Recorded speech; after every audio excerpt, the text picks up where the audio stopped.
Pride and Prejudice by Jane Austen. Chapter 60. Elizabeth's spirits soon rising to playfulness again, she wanted Mr. Darcy to account for his having ever fallen in love with her. "How could you begin?" said she.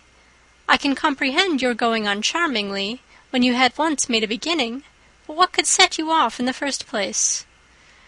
"I cannot fix on the hour, or the spot, or the look, or the words which laid the foundation. It is too long ago. I was in the middle before I knew that I had begun. My beauty you had early withstood, and as for my manners, my behaviour to you was at least always bordering on the uncivil, and I never spoke to you without rather wishing to give you pain than not. Now be sincere. Did you admire me for my impertinence?" "For the liveliness of your mind, I did." "You may as well call it impertinence at once. It was very little less. The fact is that you were sick of civility, of deference, of officious attention. You were disgusted with the women who were always speaking and looking and thinking for your approbation alone. I roused and interested you because I was so unlike them. Had you not been really amiable, you would have hated me for it. But in spite of the pains you took to disguise yourself, your feelings were always noble and just, and in your heart you thoroughly despised the persons who so assiduously courted you. There, I have saved you the trouble of accounting for it. And really, all things considered, I begin to think it perfectly reasonable. To be sure, you knew no actual good of me, but nobody thinks of that when they fall in love." "Was there no good in your affectionate behaviour to Jane while she was ill at Netherfield?" "Dearest Jane, who could have done less for her? But make a virtue of it by all means. My good qualities are under your protection, and you are to exaggerate them as much as possible. And in return it belongs to me to find occasions for teasing and quarrelling with you as often as may be. And I shall begin directly by asking you what made you so unwilling to come to the point at last. What made you so shy of me when you first called, and afterwards dined here? Why, especially when you called, did you look as if you did not care about me?" "Because you were grave and silent, and gave me no encouragement." "But I was embarrassed, and so was I." "You might have talked to me more when you came to dinner. A man who had felt less might."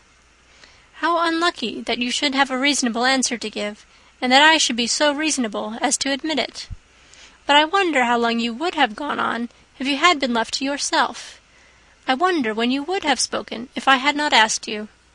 My resolution of thanking you for your kindness to Lydia had certainly great effect. Too much, I am afraid.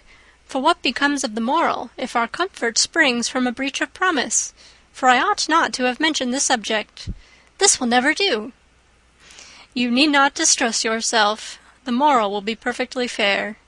Lady Catherine's unjustifiable endeavours to separate us were the means of removing all my doubts. I am not indebted for my present happiness to your eager desire of expressing your gratitude. I was not in a humour to wait for any opening of yours. My aunt's intelligence had given me hope, and I was determined at once to know everything." "Lady Catherine has been of infinite use, which ought to make her happy, for she loves to be of use. But tell me, what did you come down to Netherfield for? Was it merely to ride to Longbourn and be embarrassed, or had you intended any more serious consequence?" "My real purpose was to see you, and to judge, if I could, whether I might ever hope to make you love me. My avowed one, or what I avowed to myself, was to see whether your sister were still partial to Bingley, and if she were, to make the confession to him which I have since made." "Shall you ever have courage to announce to Lady Catherine what is to befall her?" "I am more likely to want more time than courage, Elizabeth. But it ought to be done, and if you will give me a sheet of paper, it shall be done directly."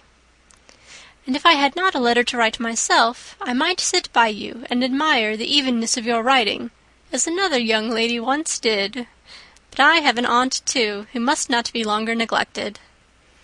From an unwillingness to confess how much her intimacy with Mr. Darcy had been overrated, Elizabeth had never yet answered Mrs. Gardiner's long letter.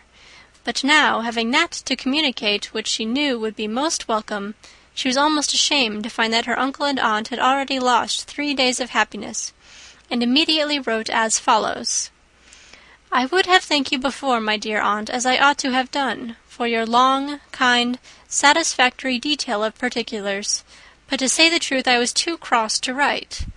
You supposed more than really existed. But now, suppose as much as you choose. Give a loose rein to your fancy. Indulge your imagination in every possible flight which the subject will afford. And unless you believe me actually married, you cannot greatly err. You must write again very soon, and praise him a great deal more than you did in your last. I thank you, again and again, for not going to the lakes. How could I be so silly as to wish it? Your idea of the ponies is delightful. We will go round the park every day. I am the happiest creature in the world. Perhaps other people have said so before, but not one with such justice. I'm happier even than Jane. She only smiles. I laugh. Mr. Darcy sends you all the love in the world that he can spare from me. You are all to come to Pemberley at Christmas. Yours, etc. Mr. Darcy's letter to Lady Catherine was in a different style, and still different from either was what Mr. Bennet sent to Mr. Collins in reply to his last. Dear Sir, I must trouble you once more for congratulations. Elizabeth will soon be the wife of Mr. Darcy. Console Lady Catherine as well as you can. But if I were you, I would stand by the nephew. He has more to give. Yours sincerely, etc. Miss Bingley's congratulations to her brother on his approaching marriage were all that was affectionate and insincere. She wrote even to Jane on the occasion to express her delight and repeat all her former professions of regard. Jane was not deceived, but she was affected, and though feeling no reliance on her, could not help writing her a much kinder answer than she knew she deserved. The joy which Miss Darcy expressed on receiving similar information was as sincere as her brother's in sending it.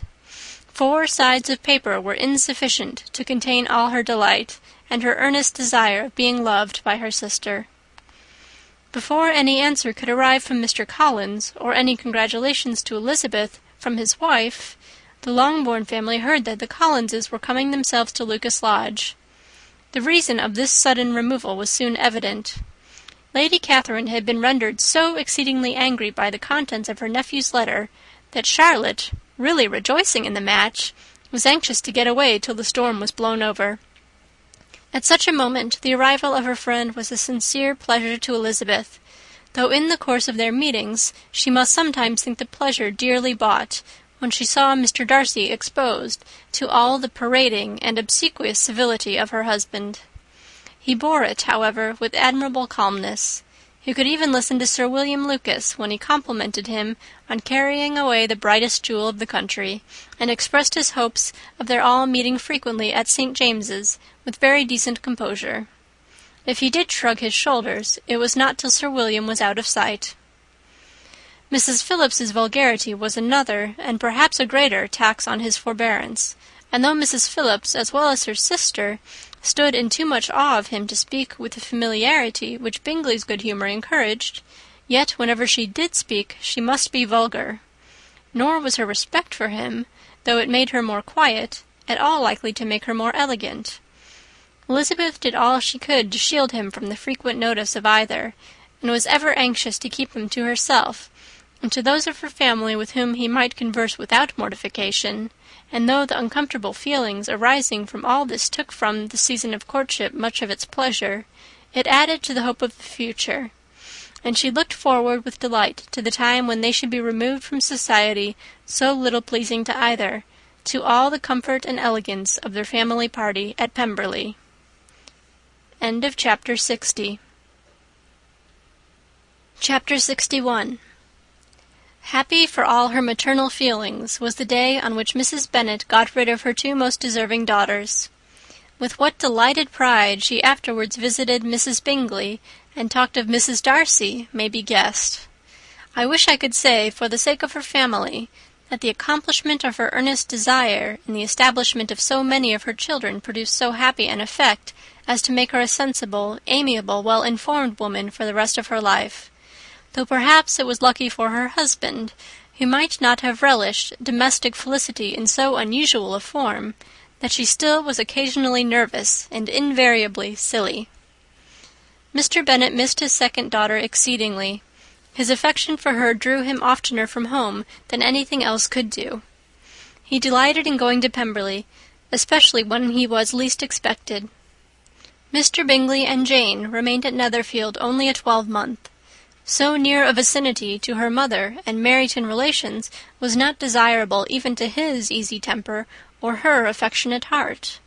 The darling wish of his sisters was then gratified. He bought an estate in a neighbouring county to Derbyshire, and Jane and Elizabeth, in addition to every other source of happiness, were within 30 miles of each other. Kitty, to her very material advantage, spent the chief of her time with her 2 elder sisters. In society so superior to what she had generally known, her improvement was great. She was not of so ungovernable a temper as Lydia, and removed from the influence of Lydia's example, she became, by proper attention and management, less irritable, less ignorant, and less insipid. From the further disadvantage of Lydia's society, she was of course carefully kept, and though Mrs. Wickham frequently invited her to come and stay with her, with the promise of balls and young men, her father would never consent to her going. Mary was the only daughter who remained at home, and she was necessarily drawn from the pursuit of accomplishments by Mrs. Bennet's being quite unable to sit alone.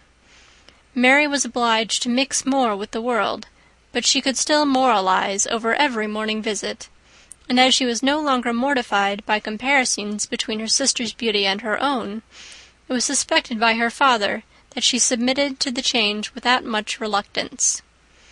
As for Wickham and Lydia, their characters suffered no revolution from the marriage of her sisters. He bore with philosophy the conviction that Elizabeth must now become acquainted with whatever of his ingratitude and falsehood had before been unknown to her, and in spite of everything was not wholly without hope that Darcy might yet be prevailed on to make his fortune. The congratulatory letter which Elizabeth received from Lydia on her marriage explained to her that, by his wife at least, if not by himself, such a hope was cherished. The letter was to this effect: "My dear Lizzie, I wish you joy. If you love Mr. Darcy half as well as I do my dear Wickham, you must be very happy. It is a great comfort to have you so rich, and when you have nothing else to do, I hope you will think of us. I am sure Wickham would like a place at court very much, and I do not think we shall have quite money enough to live upon without some help. Any place would do, of about 300 or 400 a year. But, however, do not speak to Mr. Darcy about it, if you had rather not. Yours, etc." As it happened that Elizabeth had much rather not, she endeavoured in her answer to put an end to every entreaty and expectation of the kind. Such relief, however, as it was in her power to afford, by the practice of what might be called economy in her own private expenses, she frequently sent them. It had always been evident to her that such an income as theirs, under the direction of 2 persons so extravagant in their wants and heedless of the future, must be very insufficient to their support, and whenever they changed their quarters, either Jane or herself were sure of being applied to for some little assistance towards discharging their bills. Their manner of living, even when the restoration of peace dismissed them to a home, was unsettled in the extreme. They were always moving from place to place in quest of a cheap situation, and always spending more than they ought. His affection for her soon sunk into indifference. Hers lasted a little longer, and in spite of her youth and her manners, she retained all the claims of reputation which her marriage had given her. Though Darcy could never receive him at Pemberley, yet for Elizabeth's sake he assisted him further in his profession. Lydia was occasionally a visitor there, when her husband was gone to enjoy himself in London or Bath, and with the Bingleys they both of them frequently stayed so long that even Bingley's good humour was overcome, and he proceeded so far as to talk of giving them a hint to be gone. Miss Bingley was very deeply mortified by Darcy's marriage, but as she thought it advisable to retain the right of visiting at Pemberley, she dropped all her resentment, was fonder than ever of Georgiana, almost as attentive to Darcy as heretofore, and paid off every arrear of civility to Elizabeth. Pemberley was now Georgiana's home, and the attachment of the sisters was exactly what Darcy had hoped to see. They were able to love each other even as well as they intended. Georgiana had the highest opinion in the world of Elizabeth, though at first she often listened with an astonishment bordering on alarm at her lively, sportive manner of talking to her brother. He, who had always inspired in herself a respect which almost overcame her affection, she now saw the object of open pleasantry. Her mind received knowledge which had never before fallen in her way. By Elizabeth's instructions, she began to comprehend that a woman may take liberties with her husband which a brother will not always allow in a sister more than 10 years younger than himself.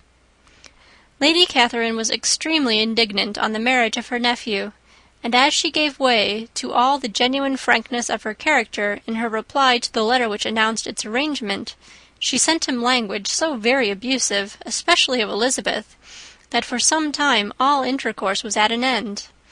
But at length, by Elizabeth's persuasion, he was prevailed on to overlook the offence, and seek a reconciliation, and, after a little further resistance on the part of his aunt, her resentment gave way, either to her affection for him, or her curiosity to see how his wife conducted herself, and she condescended to wait on them at Pemberley, in spite of that pollution which its woods had received, not merely from the presence of such a mistress, but the visits of her uncle and aunt from the city.